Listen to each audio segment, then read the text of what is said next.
మధ్యతరగతి ప్రజల కోసం ఆర్టీసీ ఎప్పటికప్పుడు పలు ప్రత్యేక ఏర్పాట్లు చేస్తుంది. పండుగలు, స్పెషల్ డేల సందర్భాలలో బస్సులను పెంచడంతో పాటు మరో 2 వినూత్న కార్యక్రమాలకు సౌకర్యాలను అందుబాటులోకి తీసుకొచ్చింది. కొత్తగా అందుబాటులోకి తీసుకొచ్చిన సౌకర్యాల గురించి వివరిస్తున్న కరీంనగర్ రీజనల్ మేనేజర్ సుచరితతో మా ప్రతినిధి శ్రీకాంత్ ఫేస్ టు ఫేస్. ప్రయాణికుల భద్రతే మా బాధ్యత అంటూ ఆర్టీసీ ఎప్పుడు కూడా వినూత్నంగా ప్రత్యేక పండుగ దినాలలో కూడా ప్రత్యేకమైన కార్యక్రమాలు రూపొందిస్తుంది. ఇందులో భాగంగా తెలంగాణలో ప్రత్యేకంగా రాఖీ పండుగ సోదరులకు తమ సోదరీమణులు రాఖీ కోసం పుట్టింటికి వెళ్ళే పరిస్థితులు కొంటుంటాయి.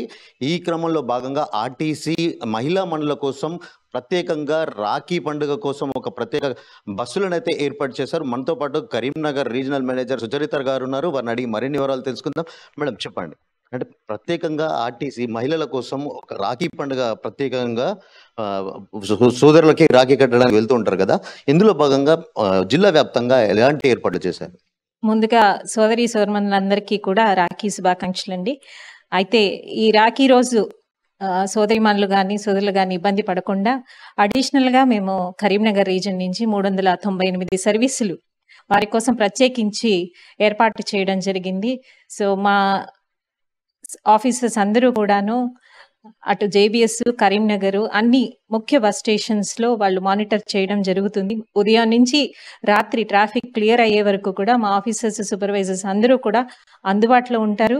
అడిషనల్గా సర్వీసెసే కాకుండా అడిషనల్ ట్రిప్స్ కూడా ఇన్ కేస్ ట్రాఫిక్ డిమాండ్ ఉంటే అదే బస్సుని మళ్ళీ ఇన్కమింగ్ కాకుండా అడిషనల్ ట్రిప్స్ కూడా మేము ఏర్పాటు చేయడం జరుగుతుందండి.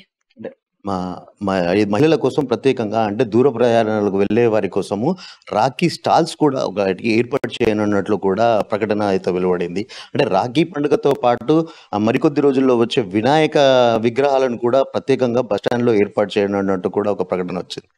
అంటే బస్ స్టేషన్స్ అన్నవి మేజర్గా కూడళ్ళు, ఎందుకంటే జనాలందరూ కూడా ఇక్కడికే వస్తారు కాబట్టి ఈ రాఖీ స్టాల్స్ కానీ అలాగే మనకి రాబోయే వినాయక చవితి సందర్భంగా కూడా వినాయకులని పెట్టడానికి స్టాల్స్ కూడా మా బస్ స్టేషన్స్లో ఇంట్రెస్టెడ్ ఎవరైనా వ్యాపారవేత్తలు ఉంటే వాళ్ళకి మేము అందుబాటులో అంటే జనరల్గా ఏంటంటే స్టాల్స్ అన్నవి మేము పర్మనెంట్ బేసిస్లో ఇస్తాం, కానీ ఇలాంటి ఫంక్షన్స్ ఇలాంటి అకేషన్స్ ఉన్నప్పుడు వాళ్ళకి 3-4 రోజులకి కానీ వారం రోజులకి కానీ మేము మా బస్ స్టేషన్స్ అన్నిట్లో కూడా వాళ్ళకి ప్లేసెస్ ఇవ్వడం జరుగుతుంది. ఇంట్రెస్టెడ్ వాళ్ళు చాలామంది కూడా వచ్చారు. ఇప్పటికే కరీంనగర్ బస్ స్టేషన్లో కొంతమంది ఔత్సాహిక వ్యాపారవేత్తలు వచ్చి మాకు ప్లేస్ ఇవ్వమంటే ఇవ్వడం జరిగిందండి.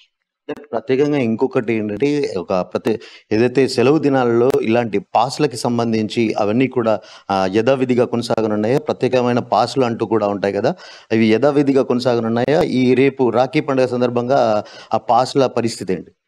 ఇప్పుడు T9:30 టికెట్స్ అన్నవి మేము ఇంట్రడ్యూస్ చేయడం జరిగింది. అంటే 9 గంటల నుంచి రాత్రి 9 గంటల వరకు 30 కిలోమీటర్ల డిస్టెన్స్లో ఉన్న వాళ్ళకి జనరల్గా అయితే 60 రూపీస్ ఫేర్ అవుతుంది. ఇప్పుడు ఈ T9:30 టికెట్స్లో కన్సెషన్ ఇవ్వడం జరుగుతుంది. అంటే రెగ్యులర్ ట్రావెలర్స్కి 50 రూపీస్కి ఇవ్వడం జరుగుతుంది. కానీ ఇప్పుడు రద్దీ దృష్ట్యా ఏదంటే రాఖీ పండుగకి చాలా రద్దీగా ఉంటుంది.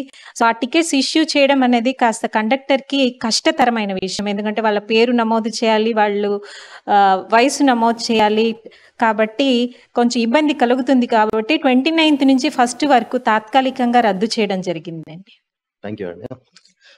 మొత్తానికి మహిళలకు ప్రత్యేకంగా రాఖీ పండుగకు సంబంధించి ఒక సోదరులకు రాఖీ కట్టేందుకు సుదూర ప్రయాణాలకు వెళ్తున్న వారికి ఇది ఒక శుభవార్త అని చెప్పవచ్చు. బస్ స్టాండ్లో ప్రత్యేకంగా ఒక స్టాల్స్ కూడా ఏర్పాటు చేసి రాఖీ విక్రయాలకు కూడా వ్యాపారవేత్తల నుంచి కూడా పంపినట్టుగా కూడా రీజనల్ మేనేజర్ సుచరిత గారు చెప్తున్న పరిస్థితి. కెమెరా పర్సన్ అరుణ్తో శ్రీకాంత్, అమ్మా న్యూస్, కరీంనగర్. ప్రయాణికుల